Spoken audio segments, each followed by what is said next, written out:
ఇక పల్లా రాజేశ్వరరెడ్డి నిప్పు దొక్కిన కోతి కంటే అధ్వానంగా ఎగురుతాడు. ఎందుకో నాకు అర్థం కాలేదు. భాష అయితే దారుణంగా ఉన్నది. నేను అవినీతికి పాల్పడ్డానని, నేను దోపిడీ చేశానని చాలా మాటలు మాట్లాడుతున్నారు. ఇలా కేసీఆర్ గారు భారత రాష్ట్ర సమితి ఈ స్థితికి రావటానికి, ఈ దుస్థితికి రావటానికి కారణం పల్లా రాజేశ్వరరెడ్డి లాంటి చీడ పురుగులు చేరి నాశనం చేశారు. తెల్లారు లేస్తే పక్కన ఉండి చెప్పుడు మాటలు, లేనిపోని మాటలు చెప్పి పార్టీని భ్రష్టు పట్టించారు. నేను అడుగుతున్నా పల్లా రాజేశ్వరరెడ్డి గారు,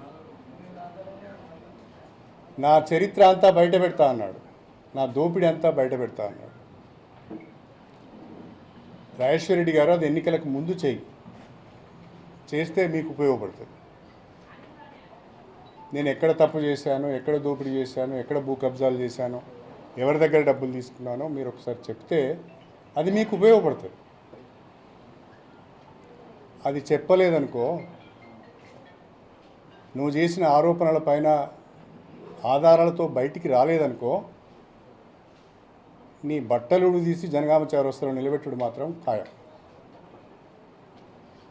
నీ దగ్గర ఉన్న ఆధారాలు చెప్పు. నేను అడుగుతున్నా, చెప్పు. ప్రజలకు కూడా తెలియాలి, తప్పేం లేదు. నేను దొంగనా, లంగనా, మంచోనా అనేది ప్రజలకు కూడా తెలియాలి, చెప్పు. ఇక అక్కడ ఒక ఆయన